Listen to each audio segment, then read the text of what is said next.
मैं आपके साथ बात करने वाला हूं सर्कुलर नंबर 241 की, सर्कुलर नंबर 241 की, जो कि इशू किया गया सीबीआईसी के द्वारा 31 दिसंबर 2024 को।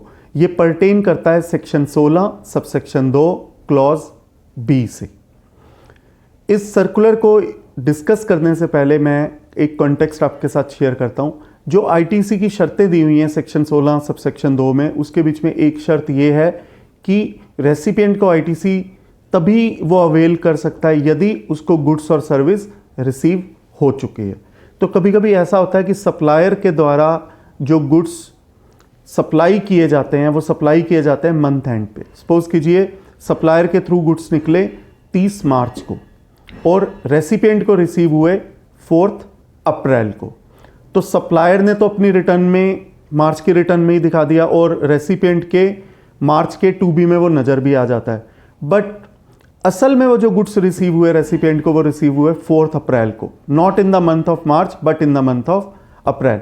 तो वो जो रेसिपिएंट जो आईटीसी क्लेम कर सकता है वो in the month of April ही कर सकता है, क्योंकि सेक्शन 16 सबसेक्शन 2 क्लोज बी की शर्त यही कहती है कि आईटीसी रेसिपिएंट के द्वारा तभी क्लेम किया जा सकता है when he has received the goods और सर्विसेज और बोथ, जब उसको ये मिल चुकी है।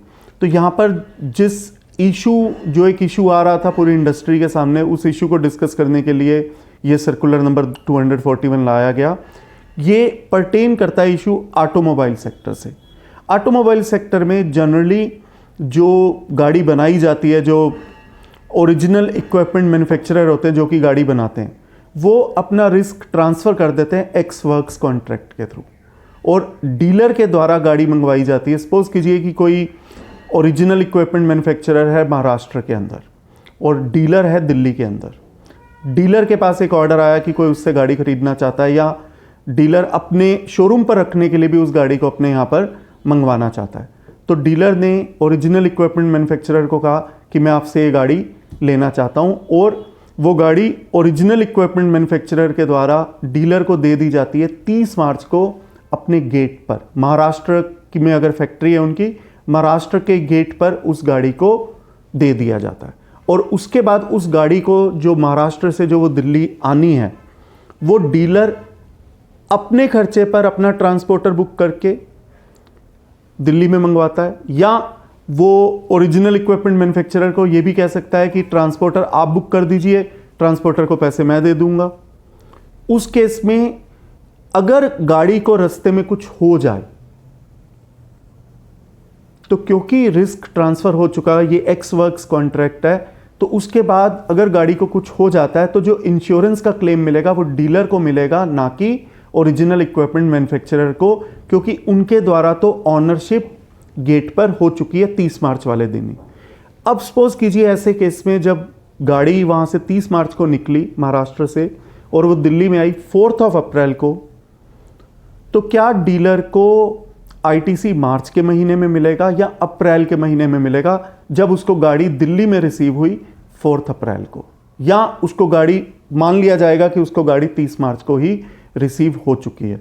तो इस इशू को एड्रेस करने के लिए ये सर्कुलर नंबर 241 लाया गया, जिसमें यह बताया गया है कि सेक्शन 16 सबसेक्शन 2 क्लोज बी में ही एक्सप्लेनेशन में ये लिखा हुआ है कि अगर डीलर के कहने पर या रेसिपिएंट के कहने पर अगर गुड्स किसी थर्ड पार्टी को दे दिए जाते हैं तो ये मान लिया जाएगा कि गुड्स रिसीव हो चुके हैं, चाहे वो थर्ड पार्टी हो, एजेंट हो, या उसके इंस्ट्रक्शन पर कोई तीसरा व्यक्ति हो, कोई कुछ भी हो। अगर रेसिपिएंट के इंस्ट्रक्शन पर ये गुड्स दिए जाते हैं तो ये मान लिया जाएगा कि ये गुड्स रिसीव हो चुके हैं। तो यहां पर जो गाड़ी दी गई ट्रांसपोर्टर को, वो on the instruction of recipient दी गई, on the instruction of dealer दी गई।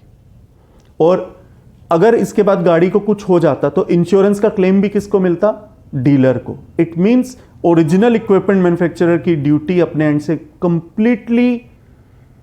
कंप्लीट हो जाती है 30 मार्च को। एक्स वर्क्स कॉन्ट्रैक्ट का अर्थ ही यही होता है।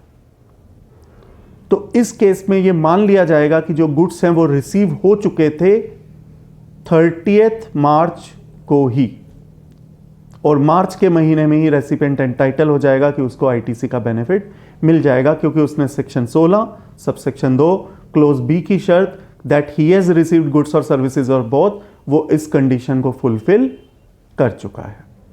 और इसमें मैं एक बात और भी जोड़ना चाहूँगा, जो मैंने एग्जाम्पल लिया वो ऑटोमोबाइल सेक्टर से संबंधित है, बट इस सर्कुलर को सिर्फ ऑटोमोबाइल से संबंधित रखकर नहीं रखा गया। ये ऐसे किसी भी रेसिपिएंट के लिए जहाँ पर एक्स वर्क्स कॉन्ट्रैक्ट हो और रिस्क ट्रांसफर हो चुका है, टाइटल ट्रांसफर हो चुका है, चाहे फिजिकली तो गाड़ी मिली 4 अप्रैल को, but title by way of title जो गाड़ी है या जो वो गुड्स हैं वो ट्रांसफर हो चुके थे 30 मार्च इटसेल्फ को।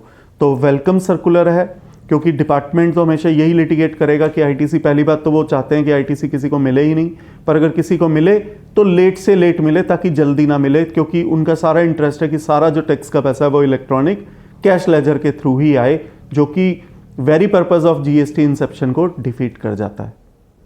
और क्योंकि आईटीसी बहुत बड़ा अंग रहा है इस जीएसटी को लाने के लिए, तो ये एक वेलकम सर्कुलर मैं कहूँगा, जिसके बीच में इस बात को क्लैरिफाई किया गया एक्स वर्क्स कॉन्ट्रैक्ट के केसेस में, जहाँ पर by way of title goods transfer हो जाते हैं पहले, और चाहे वो फिजिकली बाद में रिसीव होते हैं रेसिपिएंट को, still they can claim ITC on that date, on the date they have received the delivery of that in that state only, जहाँ पर उनको गेट पर ये डिलीवरी मिल चुकी है, क्योंकि टाइटल ऑलरेडी ट्रांसफर हो चुका है, रिस्क सारा ट्रांसफर हो चुका है। अब यदि गाड़ी को या गुड्स को कुछ होगा तो who will deal with it? Dealer will deal, उसी का प्रॉफिट, उसी का लॉस, उसी का इंश्योरेंस क्लेम।